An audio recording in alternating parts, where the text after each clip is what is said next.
السلام علیکم ورحمۃ اللہ وبرکاتہ۔ عزیز طلباء، اللہ کی ذات سے امید ہے آپ سب خیر وافیت سے ہوں گے۔ اسلامیات سلسلہ نمبر 8 جماعت ہشتم کے لیے عام الوفود کے بارے میں ہم پڑھ رہے تھے، اور اس میں نصارہ نجران کا جو وفد آپ صلی اللہ علیہ وسلم کے پاس آیا، اس سے متعلقہ ہم تفصیلاً پڑھ چکے ہیں۔ عملی کتاب میں آپ کو کام بھی دیا گیا تھا، امید ہے آپ نے اچھے انداز میں کر لیا ہوگا۔ ایک مرتبہ عملی کتاب دیکھیں۔ عزیز طلباء، کچھ خالی جگہ پر کرنے والی تھی۔ یہ صفحہ نمبر 58 پر آپ دیکھ رہے ہیں، یہ آپ نے تمام خالی جگہ مکمل کر لی ہوں گی۔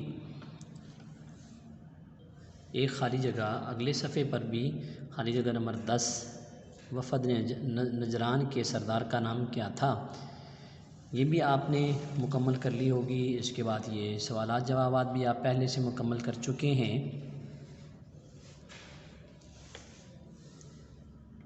اب ہم آج کا اپنا عنوان شروع کرتے ہیں۔ عام الوفود کا ہی تھوڑا سا حصہ باقی ہے۔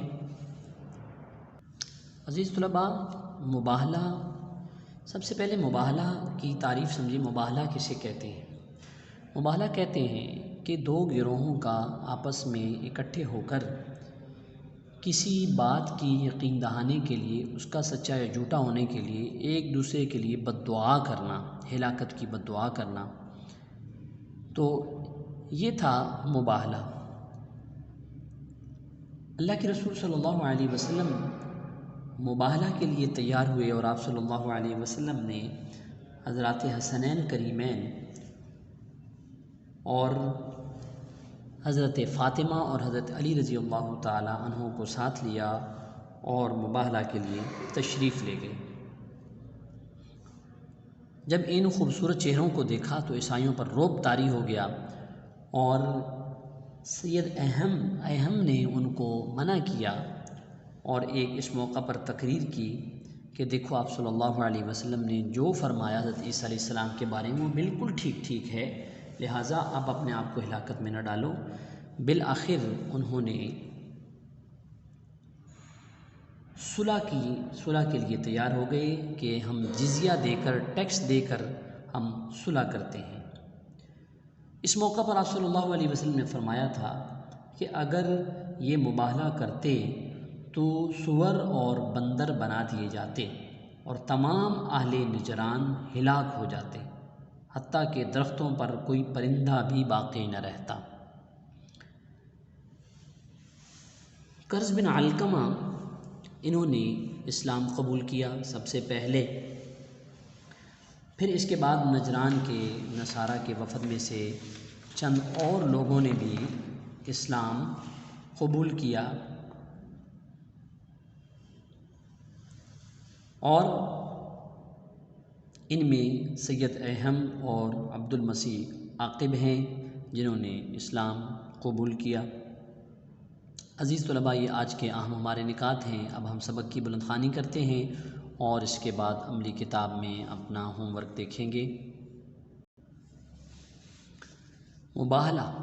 ان آیات کے نازل ہونے کے بعد حضور اکرم صلی اللہ علیہ وسلم ان سے مباہلہ کے لیے تیار ہو گئے، اور اگلے روز حضرت حسن رضی اللہ تعالیٰ عنہ، حضرت حسین رضی اللہ تعالیٰ عنہ، اور سیدۃ النساء حضرت فاطمہ الزہرا رضی اللہ تعالیٰ عنہا اور حضرت علی رضی اللہ تعالیٰ عنہ کو اپنے ہمراہ لے کر باہر تشریف لائے۔ عیسائی ان مبارک چہروں کو دیکھ کر مرعوب ہو گئے، یعنی ان پر رعب طاری ہو گیا، اور آپس میں مشورہ کرنے لگے کہ اس موقع پر سید اہم نے ایک مختصر تقریر کی، جس کا خلاصہ یہ تھا: اللہ کی قسم، تم کو خوب معلوم ہے کہ یہ اللہ کے رسول ہیں، اور انہوں نے جو کچھ حضرت عیسیٰ علیہ السلام کے متعلق فرمایا بالکل صحیح ہے۔ جب بھی کسی قوم نے نبی سے مباہلہ کیا، وہ ہلاک ہوئی۔ تم ان سے مباہلہ کر کے اپنے آپ کو ہلاکت میں مت ڈالو، بلکہ صلح کر کے واپس ہو جاؤ۔ چنانچہ انہوں نے مباہلہ سے گریز کیا اور سالانہ جزیہ دینے پر راضی ہو گئے۔ حضور اکرم صلی اللہ علیہ وسلم نے فرمایا، اگر یہ مباہلہ کرتے تو سور اور بندر بنا دیے جاتے، تمام اہل نجران ہلاک ہو جاتے، حتیٰ کہ درختوں پر کوئی پرندہ بھی باقی نہ رہتا۔ قرظ بن علقمہ نے کا قبول اسلام۔ بہرحال یہ وفد واپس ہوا یہاں تک کہ یہ نجران کے پاس پہنچ گیا۔ اسی دوران ابو حارثہ کے خچر نے ٹھوکر کھائی تو اس کے چچا زاد بھائی قرظ بن علقمہ کی زبان سے نکلا، وہ کم بخت ہلاک ہو، یعنی حضور اکرم صلی اللہ علیہ وسلم والعیاذ باللہ۔ ابو حارثہ نے غصہ ہو کر کہا، تو ہی کم بخت ہے، اللہ کی قسم یہ وہی نبی ہیں جن کی تورات انجیل میں بشارت دی گئی۔ قرظ نے کہا، پھر ایمان کیوں نہیں لاتے؟ ابو حارثہ نے کہا، ان بادشاہوں نے ہمیں جو کچھ ہمیں دے رکھا ہے وہ سب واپس لے لیں گے۔ قرظ نے کہا، اللہ کی قسم میں اپنی اونٹنی کو مدینہ ہی میں کھولوں گا۔ چنانچہ وہیں سے واپس مدینہ آ کر مشرف اسلام ہوئے۔ چند روز بعد سید احم اور عبد المسیح عاقب نے بھی مدینہ منورہ پہنچ کر اسلام قبول کر لیا۔ عزیز طلباء، یہ آج کا ہمارا سبق تھا۔ اب عملی کتاب میں ہوم ورک دیکھیں۔ صفحہ نمبر 59 پر عزیز طلباء 2 سوالات کے جوابات ہیں جو آپ نے کرنے ہیں، سوال نمبر 1 اور سوال نمبر 2۔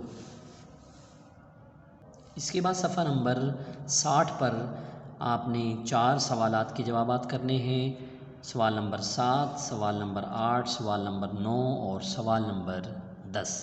ان کے آپ نے جوابات لکھنے ہیں جیسے آپ کو پڑھا دیا گیا ہے، اس کے مطابق آپ نے کتاب کو پڑھ کر اچھی طرح سے یہ سوالات کے جوابات بھی لکھنے ہیں اور ان کو یاد بھی کرنا ہے۔ اگلے سبق تک اجازت چاہتا ہوں۔